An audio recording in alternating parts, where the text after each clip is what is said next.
Roaming correspondent at large, Geraldo Rivera is in the Windy City, appropriately. I am indeed. Yeah, I understand, Geraldo, you are a big Charlie Daniels fan. Oh, terrific. Charlie actually did a benefit concert. Charlie Daniels and his band, and my friend, the recently departed Greg Allman and the Allman Brothers Band, did a benefit for my Willowbrook concert to help disabled children. Wow. Oh, wow. It was Nassau Coliseum, the old Nassau Coliseum. They jammed the place. We made $250,000, which was real money back in 1975, but it really, he's such a good-hearted man. Sure. That's why it's always a delight to see him when he comes on the stage at Fox and Friends. He's such a wonderful, wonderful, charitable person. Right. And my goodness, look at him. We're both still rocking. He said he's 80 years old. That's great. Well, I'm not that old, but I love him. And he still looks good. He still plays a mean fiddle. Sure. And speaking of charity events, last night's congressional baseball game, actually, you know, historically it has raised money for a lot of charities, and I think they raised north of $1 million last night. Geraldo, for one day at least, it seemed, Washington, D.C. came together after the awful shooting out in Alexandria. It started with the very emotional prayer around second base where Steve Scalise was the second baseman, and of course he's still in the hospital. What's your observation about where we go from here? Well, that, Steve, to me was a bittersweet moment. Bitter, obviously, because of the grievous injury suffered by Congressman Scalise, and we're all praying for him as he completed his third surgery. You know, also bitter that the tone, the rhetoric politically could lead to such horrific violence. Sweet that everybody came together and talked of, you know, more civility in public life. I hate to say it, though, but it just seems to me that once this moment is past, with Mueller, with the special counsel's continuing probe, with all the sniping going on, with all of the crossfire, I'm not quite sure that this moment, this beautiful moment, will come to characterize the foreseeable future. Geraldo, is the left being introspective enough? No one's blaming anybody for the violence. The shooter is the only one to blame for that. But there's been so much vitriol, so much hate of this president. Are their leadership doing enough to say, enough is enough, let's disagree, but let's do so in a way that actually is civil? Well, that's a great question, Pete. I think that Nancy Pelosi's tone and the, you know, certainly surrounding the shooting, excuse me, and the ball game, and so forth, that was good. But I wish that it happened earlier.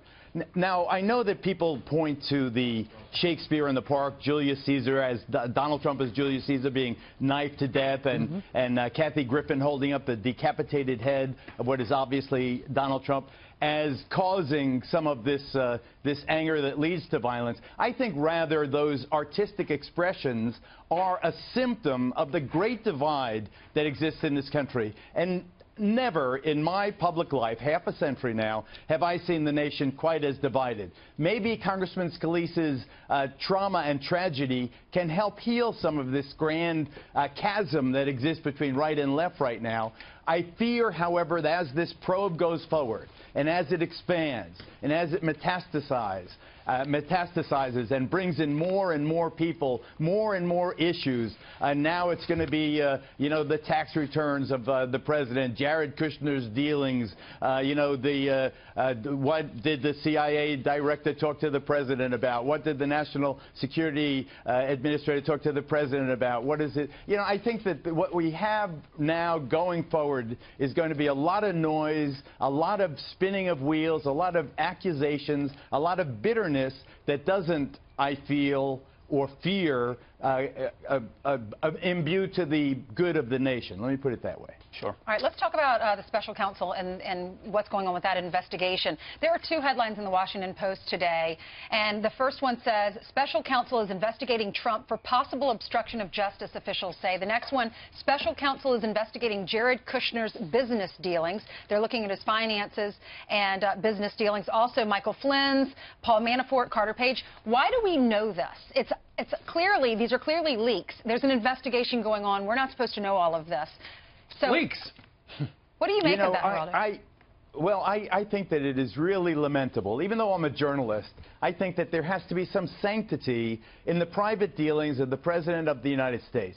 He has to have reasonable confidence that what he discusses with his top aides about the direction of the nation, about national security and so forth, remains confidential. What happens in the room stays in the room. But it is exactly the opposite now. Almost every word out of President Trump's mouth will end up on the newsroom floor of the Washington Post the next day, or sometimes within hours, or even within minutes. It is clear that the president is existing in a very hostile environment. I mean, just imagine if you're Donald Trump today. Outside the White House, you have the offices of the Washington Post, you have some of the best investigative journalists in the world looking to kill you, looking to get whatever dirt they can on you. And what makes it worse is inside the White House, you look around and you're wondering who's going to be snitching me out, who's going to take what I say, exaggerate it, distort it, feed it to a journalist that they know is going to help hurt the president. But the big question, very, very distressing. The big question is whether or not it's even true, because Deputy Attorney General Rod Rosenstein has sent out a message, and it sounds like this is in regards to the Washington Post thing. He says, Americans should exercise caution before accepting as true any stories attributed to anonymous officials, particularly when they do not identify the country, let alone the branch or agency of government with which the alleged sources supposedly are affiliated. Americans should be skeptical about anonymous allegations, as these are. The Department of Justice has a long-established policy to neither confirm nor deny such allegations. And then the President of the United States has just tweeted this. That's right. He said, after 7 months, this is the President, of investigations and committee hearings about my, quote, collusion with the Russians, nobody has been able to show any proof, and his trademark sad at the end of it. So, I mean, to your point, Geraldo, they're having to point out that you can't just list government officials without even listing what country it's coming from. I mean, these leaks are everywhere, and he's just pointing out the fact that if it's anonymous, how can you trust it? The problem with that, Pete, is that in many ways the media is preaching to their own choirs. In other words, Rosenstein cautions skepticism. I guarantee you the people who will be skeptical of these stories or these leaks will be the people who are in favor of the president and on his side. The people who are opposed to the president, they'll take it as gospel. Take every allegation, however reckless, and take it as gospel truth. And it will keep the president off balance, I fear. It'll keep him fighting on various fronts rather than working for the good of all Americans. And going forward, he's going to be swatting these backstabbers in many ways. And I think he's really going to have a very embattled. Certainly, I don't see where this ends.